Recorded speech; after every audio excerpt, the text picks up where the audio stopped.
Seguimos agora falando dos bastidores do Congresso Nacional, porque o ano legislativo já começou com alguns entraves. E o principal está na Comissão Mista de Orçamento, que define parte dos gastos do governo federal e que o PL, partido com a maior bancada na Câmara, quer dar as cartas. Então vamos conversar ao vivo com a Berenice Leite, vai trazer um raio-x, todas as informações dessas negociações. Berenice, o presidente da Casa, Arthur Lira, já se manifestou sobre a formação dessas comissões. Bem-vinda. Oi, Daniel, obrigada. Boa noite a você, a todos que nos acompanham. Olha, o presidente aqui da Casa, Arthur Lira, deve se reunir ainda nesta semana individualmente com o líder de cada partido. Isso porque na terça-feira, ainda ontem, houve uma reunião, um almoço na residência oficial da Câmara dos Deputados com os líderes partidários, onde eles manifestaram, né, quais os seus desejos, quais as comissões eles têm de fato interesse e, obviamente, houve divergências, né, entre o PL, que tem a maior bancada, 99 deputados federais eleitos, também tem a coligação do Partido dos Trabalhadores, que envolvem outros menores partidos, porém, por este motivo, tudo foi negociado, a gente lembra, com o presidente Arthur Lira, na eleição da presidência aqui da Câmara dos Deputados. Agora chegou a hora de distribuir os cargos e, como você bem disse, a Comissão Mista de Orçamento está sendo muito disputada. É claro que o PL não quer abrir mão de dar as cartas, até porque esta é uma comissão responsável por definir o destino de parte dos gastos do governo federal. Há também aí nessa briga o União Brasil, até porque a Comissão Mista de Orçamento, ela se divide entre a presidência e a relatoria. A Câmara ou o Senado fica com a presidência e a outra casa fica com a relatoria. O União Brasil, por exemplo, havia negociado com o presidente da Casa, Arthur Lira, ficar com a relatoria. Quem é esse relator geral? É aquele que até o ano passado, na época do então orçamento secreto, fazia a distribuição de recursos bilionários entre as legendas dos parlamentares, né? Entre as bases eleitorais dos parlamentares. Então, ainda nesta semana, Arthur Lira pretende costurar este acordo entre outras comissões muito disputadas, Daniel. Agora os líderes partidários começaram a discutir formalmente a divisão do comando dessas comissões na Câmara. Quais são as mais cobiçadas?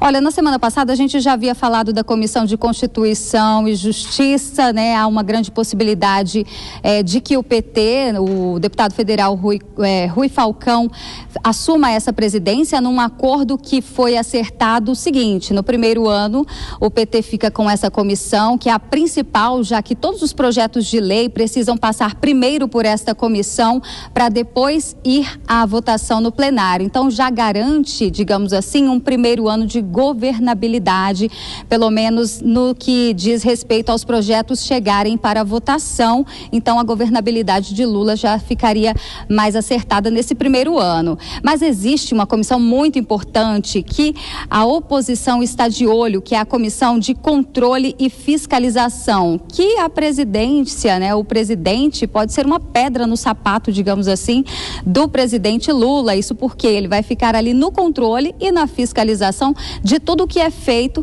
pelo governo federal, né? Tem inclusive o poder de convocar ministros e até mesmo outras ações que podem aí estar sendo questionadas por parte do executivo. Inclusive o PL já manifestou que tem o interesse de que a presidente desta Comissão de Controle e Finanças seja a deputada federal Bia Kicis, ela que tem uma grande experiência aqui na casa. No ano passado era presidente inclusive da Comissão de Constituição e Justiça. No entanto, existem outros partidos que manifestaram interesse também sobre esta comissão, mas a gente lembra que os partidos com a maior bancada é que sempre levam, né, estas principais comissões. O PL tem por direito, pelo menos no que foi acordado até o momento com Arthur Lira, a 5 comissões. Outra que está sendo bem disputada é a Comissão de Meio Ambiente, mas a gente ressalta que o PL, como a maior oposição ao governo do presidente presidente Lula está com interesse principalmente nessas comissões que dizem respeito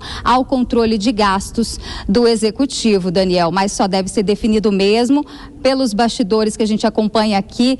O martelo só deve ser batido depois do feriado do Carnaval, que quando aí vão ser oficializadas de verdade as presidências das comissões. Pois é, muita negociação, muita articulação, e o feriado do Carnaval certamente será utilizado para isso também. Berenice Leite, de Brasília, ela volta daqui a pouco com muito mais notícias e informações. A gente segue com as análises e os comentários dos nossos convidados. Fernando Capês, que já presidiu uma casa legislativa, a ALESP, Assembleia Legislativa. Eu quero justamente perguntar qual é o papel de um presidente de uma casa legislativa nesse processo de negociação para você entregar a presidência de uma comissão temática a um partido. É atender um acordo que foi costurado para a eleição? É colocar alguém muito bem preparado ou atender os anseios do governo ou então daquela coalizão que apoia o governo federal? Conta para a gente um pouco dessa dinâmica e qual a importância do presidente da casa neste momento. Daniel, o primeiro desafio do presidente de uma casa legislativa é assegurar a governabilidade da casa legislativa que ele preside. E a gente costuma dizer na política que até na guerra existem algumas regras e compromissos que têm que ser cumpridos. Então, a regra é que a Comissão de Constituição e Justiça fique com o partido ao qual pertence o chefe do Executivo. Antes de ser presidente da Assembleia Legislativa, eu presidi a Comissão de Constituição e Justiça, da qual, porque o meu partido era o partido do governador do estado, e nessa comissão integrava o Rui Falcão, que é um deputado muito competente, muito experiente e muito preparado. Então, é razoável que a Comissão de Constituição e Justiça seja presidida por um deputado federal do PT e, de preferência, ele, o Paulo Teixeira, que é formado pela Faculdade de Direito da Universidade de São Paulo, presidam esta comissão. Agora, aí começa o equilíbrio. O PL, que é o maior partido da casa, não pode ficar sem a Comissão de Orçamento e a Comissão de Fiscalização e Controle. Chega a ser, inclusive, de discutível moralidade entregar a comissão que fiscaliza o governo para o partido da situação, o partido ao qual pertence o próprio presidente da República. Então, esse equilíbrio precisa ser mantido. Tudo isso se faz com razoabilidade e com bom senso. Se o partido que detém o governo começar a abraçar tudo, vira uma guerra, e não é uma guerra de oposição ao poder executivo, é uma guerra interna que inviabiliza a casa e é autodestrutiva. Agora, Suano, como o Capês mencionou, assegurar a governabilidade seria a função, ou pelo menos uma das funções principais, do presidente da Câmara dos Deputados. No caso, Arthur Lira, que, pelo menos por enquanto, parece que tem desempenhado bem esse papel nessas articulações que envolvem governo federal e Congresso, Câmara dos Deputados. A reforma tributária é um bom exemplo para se citar aqui. Você concorda ou você acredita que a distribuição correta, seguindo os trâmites legais, atendendo aos vários interesses dentro da legalidade desses cargos nas comissões permanentes, é uma forma também de garantir essa governabilidade? É interessante. Primeiro, eu vou fazer um comentário em relação àquilo que o professor Fernando Capês falou. É um privilégio poder ouvir um presidente de um poder legislativo, um presidente de uma casa legislativa, falar o que foi falado, porque não tem livros para explicar isso. Isso só a prática e a realidade coloca. Olha que coisa curiosa. Normalmente se diz que cabe ao legislativo legislar e fiscalizar o executivo.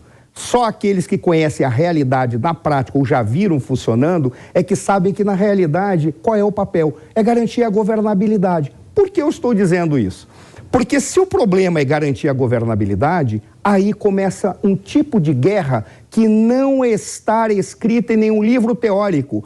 Vai se buscar a presidência, porque a função de um presidente das comissões é exatamente colocar a pauta dos assuntos que vão ser discutidos daqueles temas específicos. Ele pode colocar no fundo da pilha algo que ele acha, não, isso aqui é muito problemático. Se as pessoas acham que isso não produz resultado, Produz sim. Acaba que determinadas questões são colocadas para discutir daqui a 2 anos, dependendo da maneira como trabalha. O que o governo pretende? É óbvio, ele vai querer aquelas comissões que são mais relevantes. A que trata do dinheiro e a que trata da fiscalização dele próprio. Mas olha como a oposição foi inteligente. Ela disse, eu não quero a Comissão de Constituição e Justiça. Pode entregar para o PT. Eu quero fiscalizar o PT. Não à toa já se está pensando na Bia Kicis, porque ela já tem a experiência do que pode fazer ou não a Comissão de Constituição e Justiça, porque na Câmara, inclusive, dependendo do tema e da maneira como trabalha, determinados projetos de lei acabam não sendo necessário passar pela Comissão de Constituição e Justiça. Ele pode ir direto para o plenário. Olha que coisa curiosa. Da mesma forma que alguns podem ser aprovados e já vai direto para o Senado. Isso está regimental. É genial e brilhante quererem pegar a de controle e fiscalização. E o governo vai ficar desesperado para tentar pegar essa comissão por uma razão muito simples, porque não tem nenhuma garantia que aquele presidente da Câmara, se não for cortejado adequadamente, ele não vai dar nenhuma forma de governabilidade. É o nosso sistema político chamado presidencialismo de coalizão, que ninguém sabe se é parlamentarismo ou presidencialismo, mas cria esse tipo de valsa. Só quem já dançou ou já esteve perto assistindo é que consegue entender. O Fernando Capês é um deles.